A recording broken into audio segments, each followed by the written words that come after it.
Dari mana? Oh ya. Saya Reza Indragiri Amriel. Hari ini hadir sebagai ahli dengan membawa status sebagai anggota Pusat Kajian Pemasyarakatan Poltekip Kementerian Hukum dan HAM. Ada perbedaan antara penyikapan hukum dengan penyikapan psikologi forensik terkait kualitas keterangan saksi. Kalau di dalam hukum misalnya, kesaksian mata atau keterangan saksi itu sangat penting. Salah satu alat bukti yang sangat diandalkan adalah keterangan saksi. Itu dari sudut pandang hukum. Tapi psikologi forensik justru menyanggah itu. Sampai-sampai psikologi forensik menyimpulkan bahwa secara umum barang yang paling merusak proses sidang, barang yang paling merusak proses penegakan hukum, barang yang paling merusak pengungkapan kebenaran itu justru keterangan saksi. Jadi sangat kontras, sangat berbenturan. Saya percaya yang mana? Ya saya tentu saja konsekuensinya saya lebih percaya pada hasil riset psikologi forensik. Alhasil tadi saya tanda petik wanti-wanti di ruang sidang bahwa proses penegakan hukum yang terlalu mengandalkan pada keterangan saksi, saya memilih untuk menaruh skeptisisme tingkat tinggi. Itu yang saya katakan. Saksi itu kan salah satu alat bukti. Ya, keterangan saksi. Iya, keterangan saksi adalah salah satu alat bukti. Kalau kemudian itu secara psikologis forensik dianggap tidak kuat. Tidak kuat. Ya. Apa yang seharusnya terjadi? Tidak terjadi, yang bisa terjadi, iya, dia batal. Dakwaan tidak terbukti. Kalau tidak demi hukum, batal demi hukum. Kenapa? Karena keterangan saksi sebagai alat bukti sudah disampaikan di sidang, tapi tidak berhasil meyakinkan majelis. Karena validitasnya sangat buruk.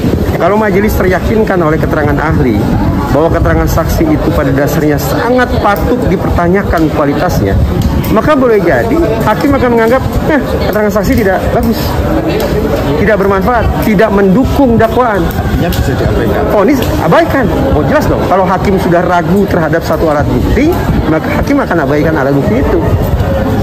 Iya. Bagaimana mungkin hakim ragu terhadap satu alat bukti, tapi dia pakai? Itu kan tidak mungkin. Hari kita baca undang-undang TPKS ya, sayangnya tidak dipakai.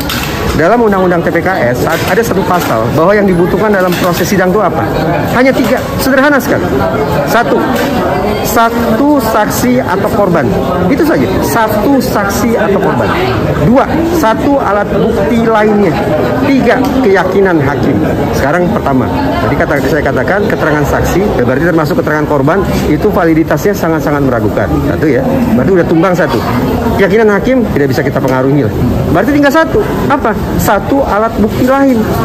Hadirkan ke persidangan. Ada tidak?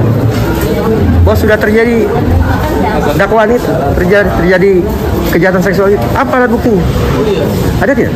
Kalau tidak ada, maaf kata, hakim dengan berat hati, mungkin berat hati harus mengatakan ini tidak terbukti. Tidak terbukti dakwaan karena keterangan saksinya rapuh, hakim tidak yakin, dan tidak ada alat bukti lain yang meyakinkan. Tidak bersalah. Visum misalnya, hasil visum misalnya.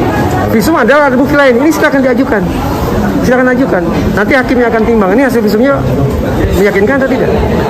Kalau hasil visumnya tidak karu-karuan, ini misalnya ya. Kalau hasil visumnya juga meragukan hakim, ya praktis 3 hal yang dibutuhkan sebagaimana tercantum dalam undang-undang TPKS tidak tersedia. Sedih memang. Keterangan korban ini meragukan karena tidak diperkuat dengan keterangan saksi lain atau bagaimana? Bukan.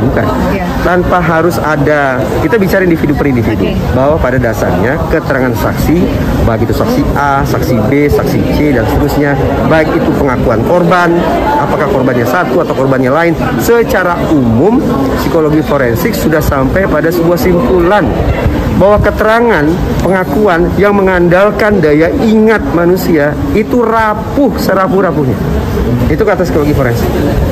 Tapi begini, teman-teman jangan salah kaprah. Pernyataan saya ini kan seperti kontra ya, tidak berpihak pada korban gitu. Seolah-olah tidak berpihak pada korban. Saya orang yang berulang kali katakan, kalau ada korban kejahatan seksual, maka seluruh haknya harus terpenuhi. Seluruh hak korban itu harus terpenuhi. Tapi agar dia bisa definitif punya status korban, tentu saja proses penegakan hukumnya harus benar. Proses penegakan hukumnya harus benar. Proses penegakan hukumnya harus benar.